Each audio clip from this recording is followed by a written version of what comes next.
बिस्मिल्लाहिर्रहमानिर्रहीम।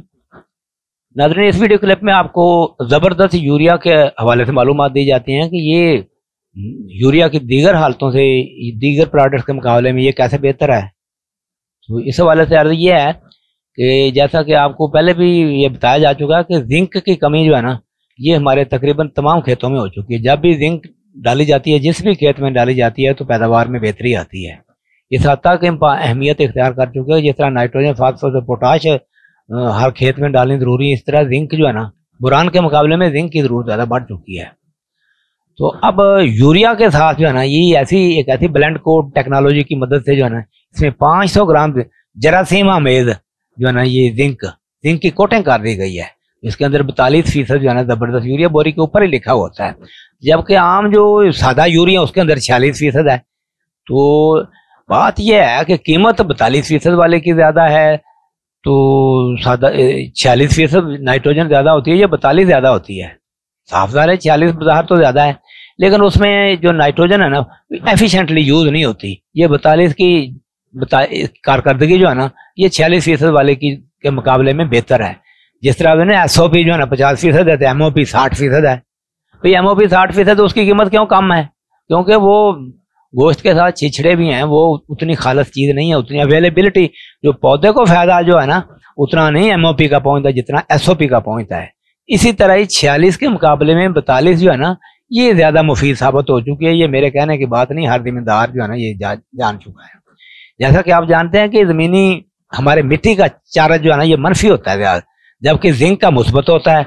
अगर इसको फ्लड किया जाए तो ना सिर्फ ये कि जिंक जो है ना जमीन के एक्टिव पार्टिकल क्ले के साथ जो है ना वो रिएक्शन कर जाती है, और बल्कि सारे जरासीम जो है, बैक्टीरिया जो इसके ऊपर चढ़ाए होते हैं, वो भी उतर जाते हैं। इस वजह से ये फ्लड करने का जो है ना, हमें काश्तकार जो है ना, इसे सादा यूरिया की तरह फ्लड करने की गलती कर जाते हैं। यूरिया जो है ना, वो अपना नाइट्रोजन अपना काम कर जाती है, इसमें कोई ऐसी बात नहीं। जिस तरह यूरिया करता है उसी तरह ये करती है, लेकिन जिंक का फायदा नहीं उठाना इसका, वो भी रास्ते में रह जाती है। दूसरा यह है कि इसके जरासीम जो है ना वो धुल जाते हैं, वो उनका नुकसान भी नहीं होना चाहिए। ये छठे के लिए बनाई गई है, ये सिर्फ छठे के तरीके से अक्सर बेशतर पानी लगाने के बाद जो है ना कीचड़ में बखेर कर इस्तेमाल करने की ये सिफारिश की है। तो क्या मोस्ट एफिशिएंट यूज इसका इसी तरीके से होता है। बाकी रहा कि सादा यूरिया तो बाद सूरतों में स्प्रे भी की जा सकती है, लेकिन इसमें चूंकि बैक्टीरिया शामिल होते हैं, बैक्टीरिया का तो आपको मालूम होना चाहिए, उसका एक्शन तो जमीन के अंदर ही है। तो इसी वजह से जबरदस्त यूरिया को जो है ना स्प्रे की बजाय जो है ना, स्प्रे का ये बिल्कुल ही नहीं रिकमेंड किया जा सकता। ये छटा करना जो है ना, यही बेहतर है। बाकी एक पॉइंट इसका ये है कि मैं समझता हूँ कि MAP या DAP के साथ मिलाकर बजाई के वक्त इस्तेमाल ना किया जाए तो बेहतर है।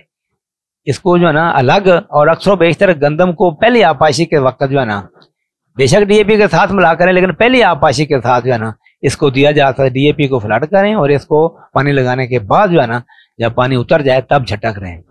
तो ये चीज नोट करने वाले। यूरिया की दीगर अकसाम को अगरचे चिकनी जमीनों में छटा करके भी पानी लगाया जा सकता है, फ्लड भी किया जा सकता है चिकनी जमीनों में, लेकिन इनको भी मैरा जमीनों में आपाशी के बाद खड़े पानी में यानी छटा करना जो है ना वो बेहतर है, वो जबरदस्त यूरिया नहीं भी है। बाकी देखें इसकी खूबियां क्या, इसके वो खामी भी है इसकी जबरदस्त यूरिया की। तो ये कमजोरी भी समझ लें कि भरपूर नमी की इसको जरूरत होती है। इसकी बेहतर कारकर्दगी के लिए ज्यादा नमी की जरूरत होती है। वतर हालत में या और सिर्फ वतर में डालना या धुंध पे इक्तफा करने की कोशिश करना, हल्की बारिश से इस्तेफादा करने के हवाले से इसके मुकाबले जबरदस्त यूरिया के मुकाबले में यूरिया की जो दीगर अकसाम, सादा अकसाम है या खासतौर पर सल्फर कोटेड यूरिया है, वो उसकी कारकर्दगी जो है इसके मुकाबले में बेहतर होती है। जबकि अगर वतर पूरा मौजूद है, गिला है, कीचड़ मौजूद है, तो कीचड़ में इसका मुकाबला कोई नाइट्रोजनिक यूरिया खाद जो है ना इसका मुकाबला नहीं करती।